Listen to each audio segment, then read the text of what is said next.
I need to get this out before someone finds out I watched it. Before they erase me like they erased the others. You can laugh if you want, dismiss this as another internet campfire story. But if you've ever wondered why Ash never ages, you won't like the answer that I shouldn't have pressed play. I know that now. But curiosity is cruel, isn't it? It pulls you forward even when everything inside you screams to turn back. That's what happened the night I stumbled onto an episode of Pokémon that shouldn't exist.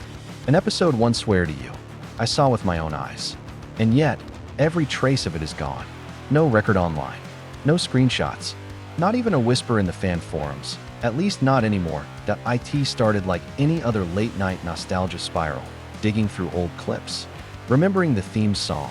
Those Saturday mornings when life felt safe and simple.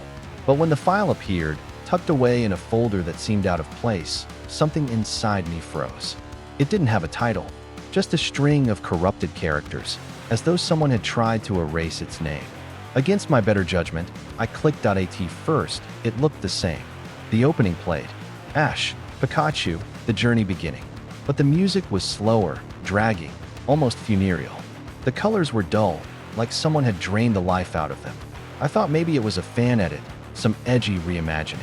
Until Ash looked at the screen, at me, and blinked. You've seen thousands of animated eyes in your life, but you'd know the difference. These weren't animated. They were too wet, too human, darting ever so slightly like a real gaze. My stomach twisted. The laugh track in my head, the one that tells you it's just a cartoon, relax, fell silent. The episode moved forward, but it didn't follow any plot I remembered. No rival battles, no adventures, no Team Rocket bumbling in the background. Instead, Ash wandered empty streets. Shops closed, windows boarded up. Pikachu didn't speak, didn't even cry out its name. It just followed, dragging its tail, as if it had forgotten how to be alive. And then came the sound. Not music, not dialogue. Breathing. Labored, ragged breathing. Louder than anything else, as though the mic was shoved down someone's throat.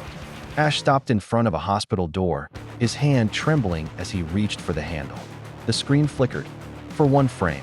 Just one. I swear I saw him in a hospital bed. Tubes down his throat. Skin pale. Eyes closed. That was when I shut it off.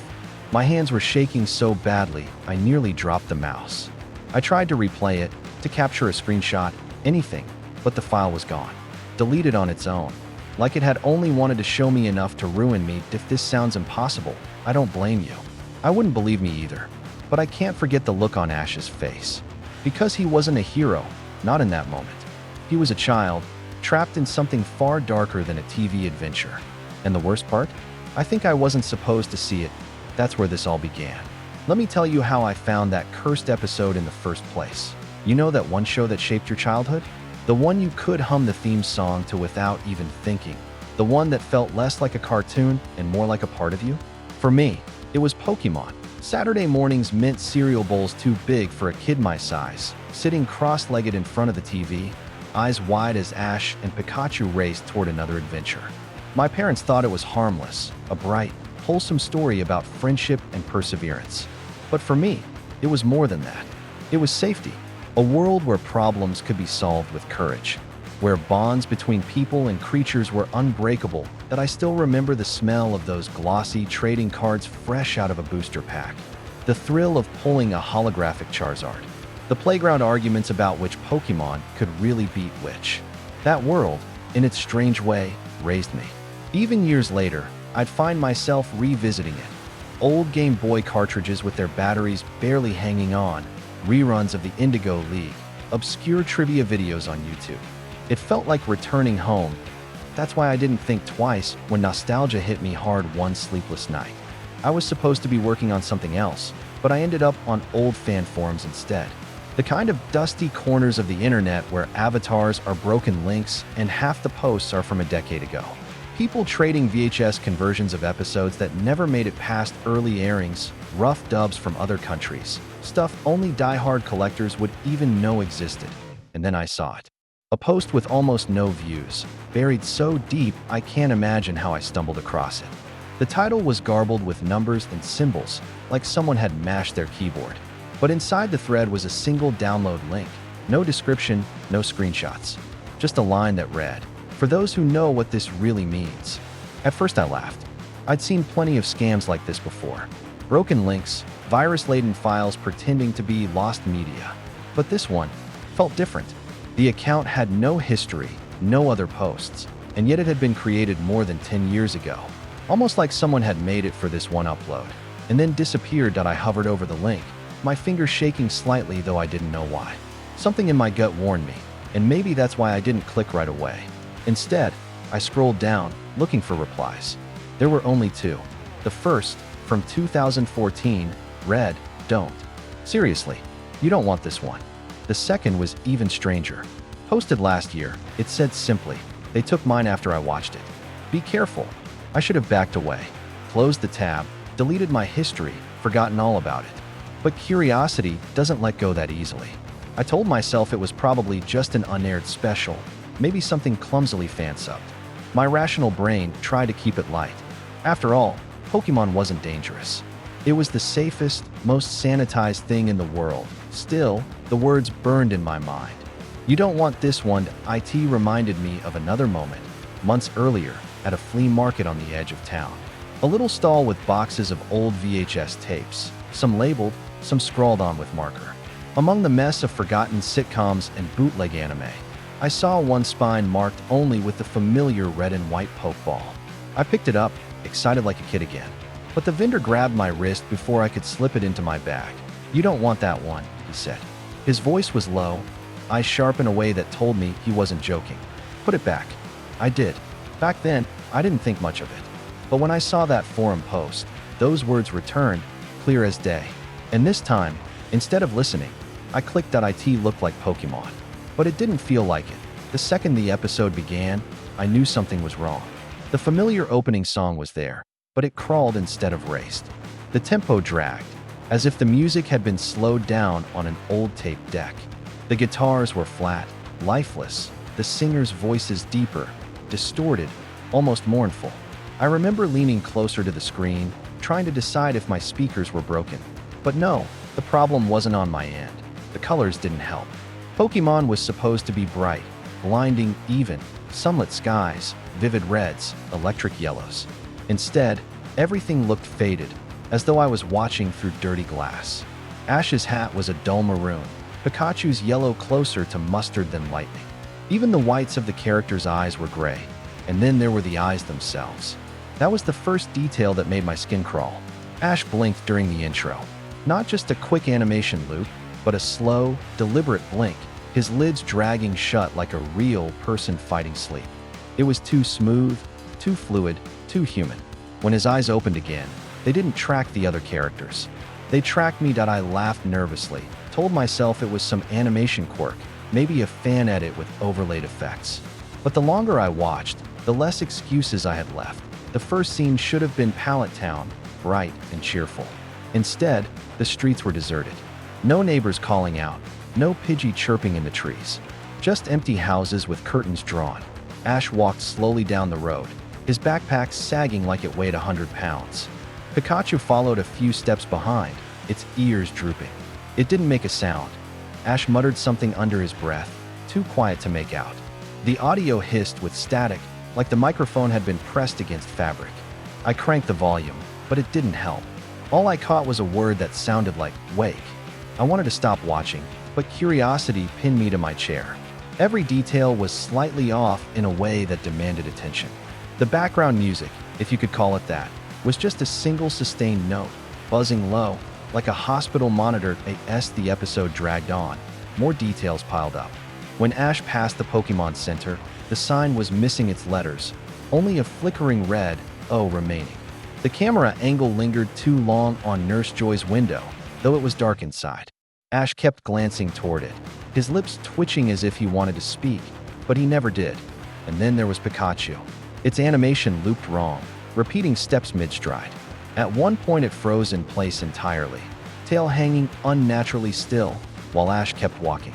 When the scene cut, Pikachu was suddenly beside him again, as though nothing had happened. I told myself maybe it was an unfinished episode, some early storyboard test that leaked. That would explain the glitches. But it didn't explain the feeling that gnawed at me, the sense that the world of Pokémon wasn't a world at all, but a shell, hollowed out and collapsing. The dialogue made it worse. Ash finally spoke, his voice heavy and strained. "I don't want to do this anymore." It wasn't the voice of a plucky kid. It was raw, exhausted, the way a person sounds when they've been awake for days. Pikachu didn't respond. Neither did anyone else, because the town was still empty. The camera cut suddenly to Professor Oak's lab. But Oak wasn't inside. The machines were covered with sheets. The shelves were bare. A single wheelchair sat in the center of the room. I leaned in closer, my stomach churning. The shot lingered for nearly 30 seconds. No movement, no sound. Until Ash entered and placed his hand on the chair. His face twisted, and I swear I saw tears glistening in his eyes. Static flickered across the screen, breaking the moment. When the picture cleared, the lab was gone. Ash stood in front of a hospital door, pale light seeping from beneath it. The breathing began then, ragged, labored, too loud for background noise. It wasn't coming from Ash, I realized. It was coming from the speakers. My skin prickled. I knew this wasn't meant for kids. Nothing about it was safe or fun. It felt like watching a memory someone tried to bury. Ash reached for the door handle. His hand shook violently, knuckles white. The screen zoomed closer, closer, until his face filled the frame. His lips moved, silent at first, until the audio clicked into place. He whispered a single word, my name. Ash looked straight at me. He said my name. I didn't breathe. For a moment, I thought it had to be coincidence, some scrambled audio my brain was twisting into recognition. But the way his mouth moved, slow, deliberate, it was clear. He wasn't talking to Pikachu or to anyone else in the scene. He was talking to me. The screen flickered, cutting to static, but instead of the harsh white snow of a broken signal, it was black shot through with faint pulses of green. Like a heartbeat monitor, steady but faint. Then the image returned. Ash wasn't outside the hospital anymore. He was inside, lying flat in a bed. The cheerful boy who had faced down gym leaders and legendary Pokémon was pale, fragile, with dark hollows under his eyes. His cap was gone. Electrodes dotted his temples. A ventilator tube snaked from his mouth. His chest rose and fell, mechanical, rhythmic, wrong. The camera angle was all wrong too. Tilted, voyeuristic, as though someone was hiding in the corner, filming what shouldn't be filmed. The fluorescent lights above buzzed, casting everything in a sickly yellow glow. The sound of the breathing machine dominated, each hiss and suck like a ghost filling the silence. Then voices. Two adults, whispering just off-screen. Doctors, maybe. I couldn't see them, but I could hear their words as clear as if they stood behind me. He still won't wake up. It's been months. The parents don't want to let go. His mind is somewhere else. We can't reach him. I gripped the arms of my chair until my knuckles cracked. It wasn't part of any script I'd ever known. Pokémon wasn't supposed to acknowledge death, or sickness, or any of this. It was supposed to be bright, safe, immortal. The camera panned, and I realized we weren't alone in the room. Shapes stood in the shadows, near the walls. At first, I thought they were doctors, but when the light caught them, I saw them clearly. Pokémon, Bulbasaur, Squirtle, Pikachu, but not like I remembered. Their eyes were glassy, fixed, unblinking. They didn't smile, didn't move. They just watched, standing like mourners at a funeral. Their colors were muted too, drained of the vibrant palette that once made them alive. Bulbasaur's green looked like moss on concrete. Squirtle's skin was nearly gray. Pikachu's fur was patchy, dull. They didn't speak. Not even their trademark cries. They only breathed. And when their breathing synced with the ventilator, the sound became unbearable, a choir of hollow lungs. Ash stirred in the bed. His eyelids fluttered, and for a moment, I thought maybe he would wake up. Instead, his eyes opened halfway, unfocused, staring through the ceiling. His lips moved again. No sound came out at first, just a faint twitch of air. Then, softly, hoarse and raw, "I don't want this." The screen blurred, the edges warping as though the tape itself recoiled from his words. The Pokémon leaned forward slightly, their heads tilting in unnatural unison. For the first time, Pikachu's mouth opened. No sound came. Its jaw just stretched wider, skin pulling too far, teeth visible where none should be. Then it snapped shut. The camera jolted to a new angle, closer to Ash's face. Tears streamed down his cheeks. "Why won't you? Let me go." I felt my stomach twist. I wanted to stop watching, but I couldn't. The sound of the doctors returned. His body's alive, but his mind, it's stuck. As long as they keep him here, he'll keep dreaming. Endlessly. The Pokémon surrounding his bed shifted. Their outlines wavered like smoke. Their colors brightened briefly, then snapped back, as though their existence depended on his condition. And that's when it hit me. The forbidden knowledge. The reason Ash never aged. He wasn't living adventures. He was dreaming them. Every battle, every journey, every friend he met. It was the fantasy of a boy trapped in a coma. The episode wasn't showing a story. It was showing the truth. Ash's gaze suddenly shifted, locking onto the camera again. Not past it, not through it, directly at me. His mouth formed words, but this time there was no mistaking it. Wake me up. The Pokémon turned in unison, glassy eyes landing on me too, as though I was no longer the viewer but the intruder. The camera shook violently, distortion tearing the screen. Colors inverted, reds where there should be whites, shadows stretching impossibly long. Ash screamed. Not the voice of Veronica Taylor or Serenade Chinny. Not the bright, plucky tone fans knew. This was a raw, animalistic wail, torn from a real throat. It pierced through the speakers, so loud I had to cover my ears. The Pokémon joined in, their cries twisted and wrong. Squirtle gurgling like a drowning man.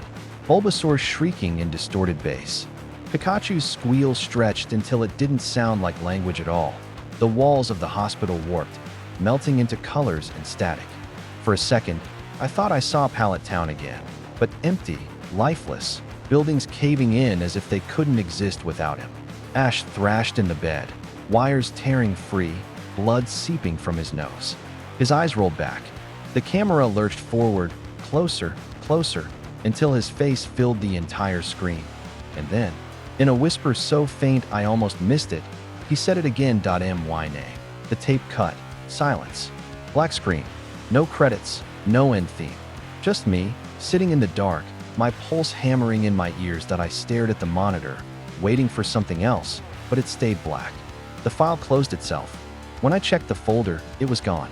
No trace left, like it had never been there. I told myself I imagined it, that it was a dream brought on by exhaustion. But deep down, I knew better.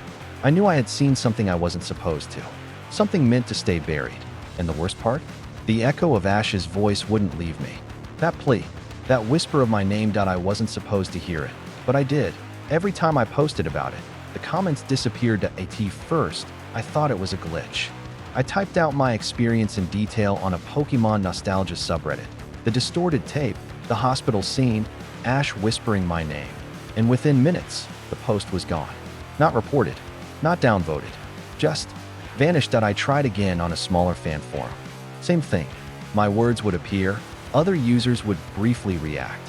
Fake, creepypasta, nice try dude. And then, as though an eraser dragged itself across the thread, everything was scrubbed. No deleted by mod, message, no trace in my post history. It was as if I had never written anything at all. That's when I knew I wasn't imagining it. Something, or someone, didn't want me talking to SO. I went deeper. I started combing through old Pokémon sites that hadn't been updated in years. Dead forums hosted on free servers. Old GeoCities pages saved only by the Wayback Machine.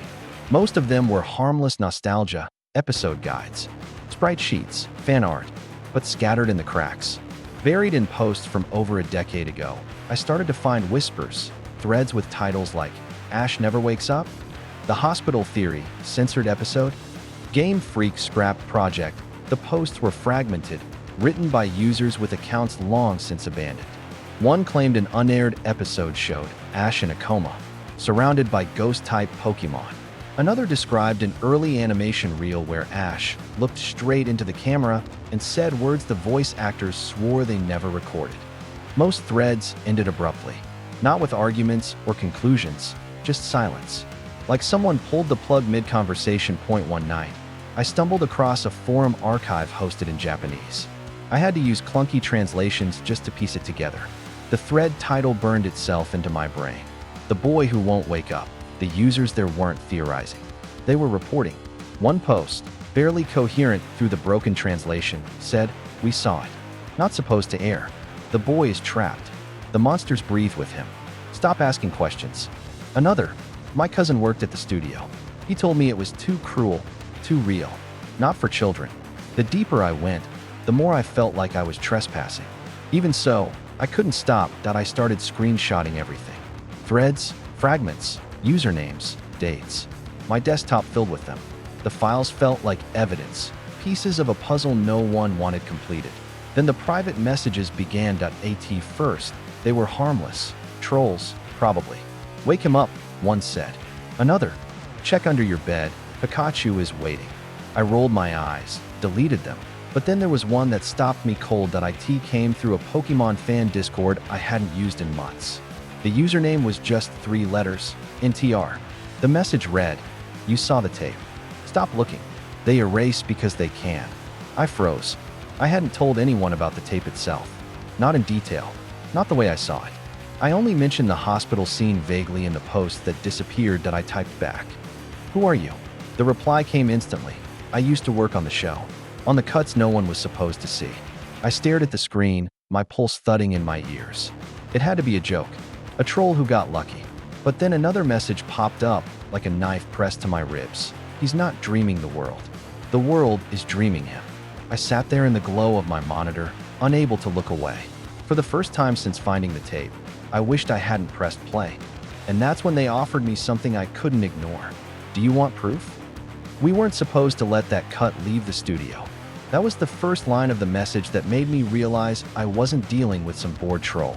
The words felt heavy, typed with the kind of guilt you only get from carrying a secret for years. The user, NTR, claimed they had worked at the animation studio during the early days of Pokémon's production. At first, I didn't believe them. Anyone can pretend online. But the details they dropped, specific dates, obscure staff names I later cross-referenced, anecdotes about old storyboards, were too precise, too buried in history to be casual guesses. They told me the tape I had wasn't supposed to exist. It was never a finished episode, they wrote. It was an animated storyboard, a test reel, a pitch based on an abandoned idea that was deemed too disturbing for children. Somehow, fragments of it slipped out. Someone must have recorded a preview screening or took an internal copy. That's what you found. I read the message again and again, my palms sweating. My mind kept returning to the hospital scene. The way Ash's eyes looked like glass, how he whispered my name. A storyboard? That didn't explain the detail. It didn't explain the feeling. But then NTR elaborated. The pitch came from one of the head writers back in the late 90s. He wanted a more psychological hook for the series. His idea was simple. After the bike crash in the very first episode, Ash never wakes up. Everything else, the Pokémon world, the gym battles, the journey, is just a dreamscape. His brain keeping him alive. His adventures are his coma. I sat back in my chair, nauseous. The theory wasn't new. I'd seen scattered fan posts joke about it, but reading it framed as insider truth felt like a punch to the gut. NTR continued. We animated rough versions of the idea to test tone and mood. We made storyboards where Ash was in a hospital, surrounded by machines. Doctors whispered about the boy who won't wake up. Ghost-type Pokémon gathered by his bed like vultures. It wasn't meant for kids. It wasn't meant for anyone outside the team. I thought about the whispers I'd read in old forums, the posts that vanished. It all lined up too neatly. But the insider wasn't finished. The drafts were darker than what you saw, they typed. In some, Ash understood what was happening. He begged to wake up. He begged for the monsters to let him go. In others, he realized the truth.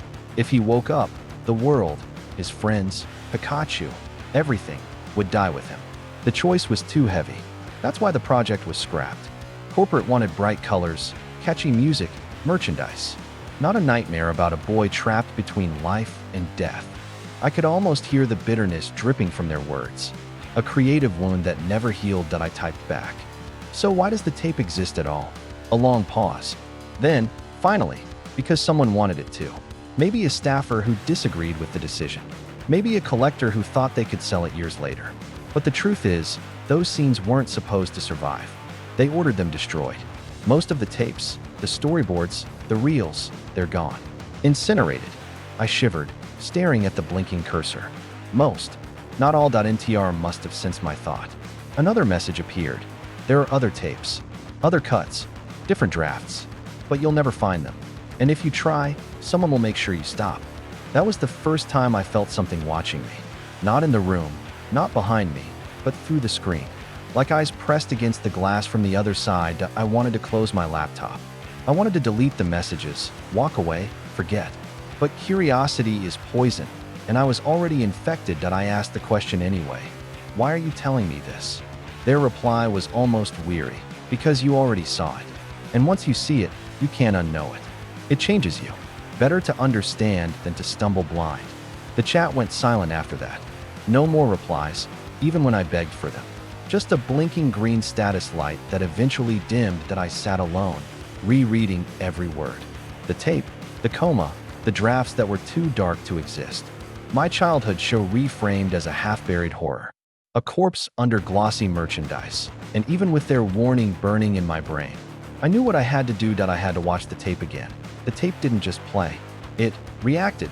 The second time I put it in, I already felt wrong. My stomach churned like I'd swallowed something spoiled.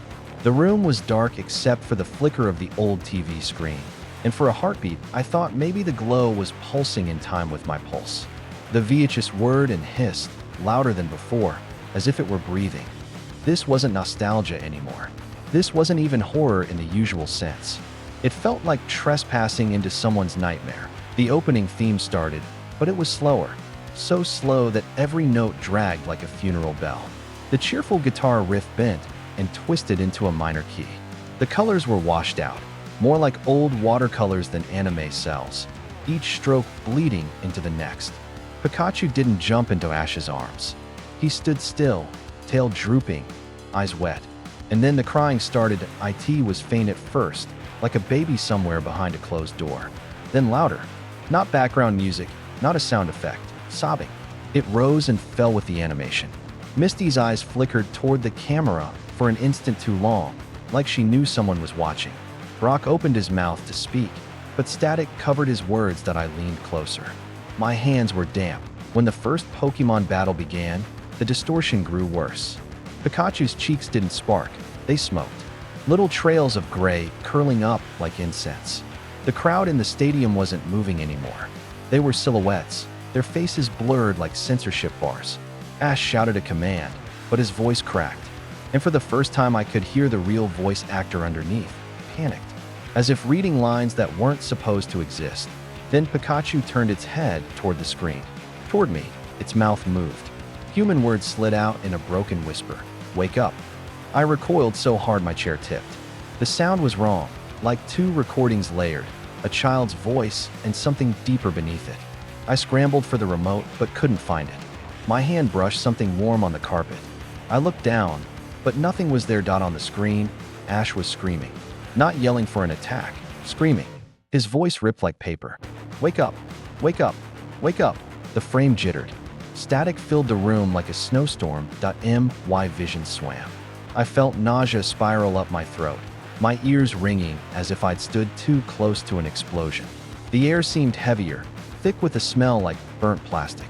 The shadows in the corners of my room weren't still anymore. They shifted. They leaned. I blinked, and for a second the hospital scene flickered back. Ash in the bed, machines beeping erratically. Ghost-type Pokémon lined the walls, their mouths open in silent screams.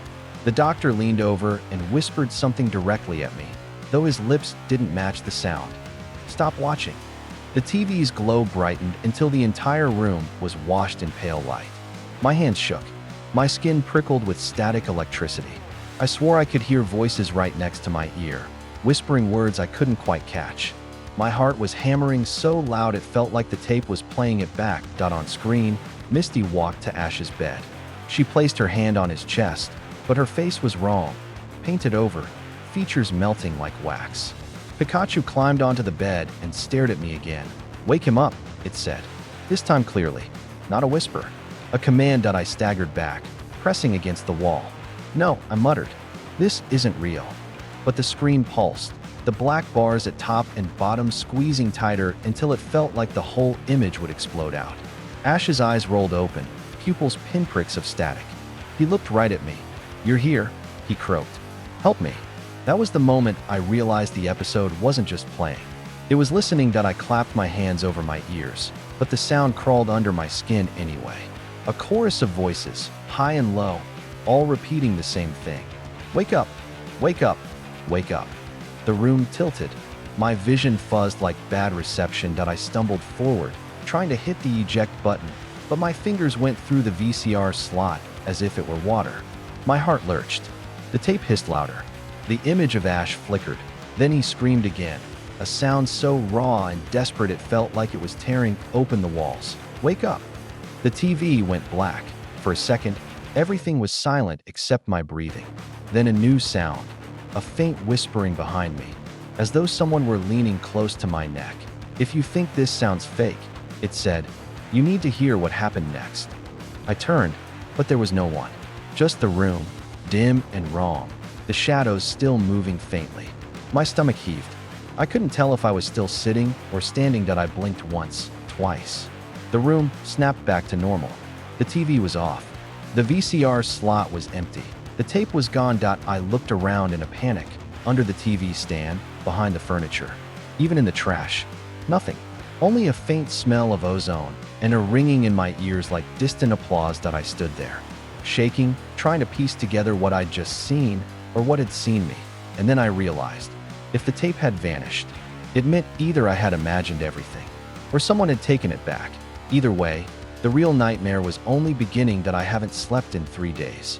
Every time I close my eyes, I'm in Pallet Town. It doesn't look the way it used to. Not bright and colorful. Not the place of Saturday morning cartoons and trading cards. The houses are faded, like old props left in the rain. The grass crunches under my feet as if it's made of paper. And the people, they don't move right. They stand too still, heads tilted, eyes following me wherever I go. That's not even the worst of it. The worst is Ash. He's there every time I blink, waiting in reflections, in shop windows, in the bathroom mirror. His hat is pulled low, but his eyes are wide, glassy, the same ones I saw in the hospital bed. He doesn't speak. He just stares, like he's waiting for me to say the thing that will finally set him free. And I think part of me already knows what that is. The real world isn't safe anymore. I can't watch TV. The static hum carries whispers and voices I recognize. Misty, Brock, Pikachu, all blending together, repeating the same phrase, stay with us. When I scroll my phone, images glitch, hope balls flicker in the corners, red and white orbs that vanish if I try to screenshot them. 2 nights ago, I woke up with bruises on my arms. Perfect circles, red and angry, shaped exactly like poke balls pressed into my skin. My first thought was that I'd hurt myself while tossing in bed, but no bruise is that precise. No bruise glows faintly in the dark. That I don't think this is about the tape anymore. I think I'm being pulled into Ash's coma world, thread by thread, piece by piece. That you'd think that sounds like a dream, right? Living inside Pokémon, battling, traveling, catching them all. But it isn't a dream.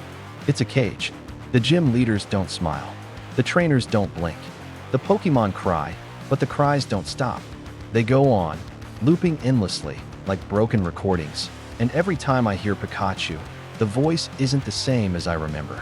It's closer to the one I heard on the tape. The layered sound, part child, part something older, something deeper. It always says the same thing. Wake him up. But I can't. I don't even know if I want to. Because if Ash wakes up, what happens to this world? What happens to me? I've stopped trying to explain this online. Every time I write it out, it disappears like the first posts I made. Threads scrubbed, accounts deleted. My messages bounce back with errors. It's like I'm shouting into a void that actively swallows my words. Maybe that's why I'm recording this final confession, hoping it reaches someone who understands. Because there's one last thing you need to know. If you ever find the tape, don't watch it. I thought I could handle it. I thought it was just another urban legend, another creepypasta to laugh about and forget. But it's not a story. It's a door. And once you open it, it doesn't close. The images don't leave you. The voices don't stop. You don't stop seeing him. Ash is waiting, and the more you think about him, the more you wonder if maybe he's not the one who needs to wake up. Maybe it's you. I don't know how much longer I can resist closing my eyes. The bruises are spreading. The reflections linger longer each time. Pallet Town is waiting for me. Even when I'm awake. If this message cuts off suddenly, if my words stop here, then you'll know what happened. I went back, and when I do, I don't think I'm coming out again. If you're watching this, It means they haven't gotten to me yet, that I don't know how much time I have before this gets scrubbed like everything else. Posts vanish. Threads vanish. People vanish. I used to think that was just a figure of speech, deleted accounts, banned users. But now I'm not sure. Maybe they really do disappear. Maybe that's why no one remembers the tape except me, that I can't tell if I'm still here in the real world or if I'm already drifting inside Ash's dream. My apartment feels smaller every day, as if the walls are closing in like a poke ball snapping shut. The static in my TV keeps turning into whispers, even when it's unplugged. The bruises on my arms aren't bruises anymore. They're marks, glowing faintly red and white when the lights go off. And Ash, he's closer now. I don't just see him in reflections. I see him in my peripherals, in the corner of the room, sometimes standing at the end of my bed, silent, hat pulled low, waiting. He doesn't blink. That's why I'm recording this, writing this, sending this out however I can. Because if I disappear too, I want someone to know what happened. I want someone to see me, that I'm not trying to scare you. I'm trying to warn you, if you ever come across a VHS tape, a digital file, anything labeled as a lost Pokémon episode, don't watch it. Don't even touch it. I thought I was just indulging nostalgia, a little creepypasta curiosity. I thought I was immune. But the tape is a doorway, and once you step through, you're on your own. I know how this sounds. I know you're rolling your eyes, thinking it's just another story. But ask yourself this: why are you still watching? Why haven't you clicked away? Maybe because some part of you already suspects it's true. Maybe because you've dreamed of Pallet Town before and didn't know why. I need you to do something for me. Comment, theorize, leave a trace, even if it's just a single word. Here, saw this. Anything. If you're seeing this, it means they haven't erased it yet, and your comment will prove I'm not alone. If the comment disappears later, you'll know you've brushed against the same thing I have. Oh, you think Ash is still dreaming? Or am I? That's the question I can't stop asking myself at 3 in the morning when the whispers get loudest. I keep thinking back to what the insider told me. He's not dreaming the world. The world is dreaming him. Sometimes I wonder if Ash's coma is just a metaphor for something bigger, a place we all drift when we watch too much, when we let the screen pull us in. Maybe we're the ones asleep, and Ash is the only one awake, clawing at the walls to get out. Maybe that's why he looked at me. I'm scared that I haven't slept in 4 days now. When I doze, even for a second, I'm back there. Pallet Town again, but worse. Sky the color of old bruises, water like ink. Pikachu's voice echoing inside my skull, telling me to wake him up, but never explaining how. Last night, I tried to smash my TV.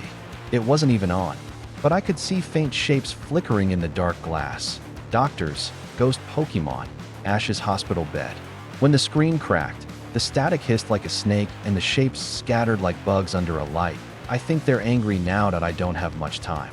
My fingers keep slipping on the keys, like they're not mine anymore. The walls around me don't look like my apartment. They look like watercolor backgrounds, flat and painted. The corners don't meet. Listen to me. If you find the tape, burn it. Smash it. Bury it. Don't upload it. Don't share it. Don't even try to digitize it. Every copy brings it closer. Every viewing opens the door wider. If you're still here, if you're still watching, leave your theory. Tell me what you think. Tell me if you've seen him too. I need to know I'm not alone before they. Static crackles. Wait, there's a sound at my door. Long pause. It's not knocking exactly. It's rhythmic. 3 beats, then silence, then 3 again. Like a Pokédex chime slowed down. Whispering, they're saying my name. Not Ash. My name. Over and over. I'm not going to open it. I'm not going to open it. If this cuts off, if you don't hear from me again, you'll know what happened. You'll know they came for me the way they came for the others. Static rising. Ash is standing right behind me in the reflection of the screen. He's smiling now. I've never seen him smile before. The screen flickers. Words distort. Do you think Ash is still dreaming? Or am I? Loud knock. Static surge. Voice calling narrator's name. Cut to black.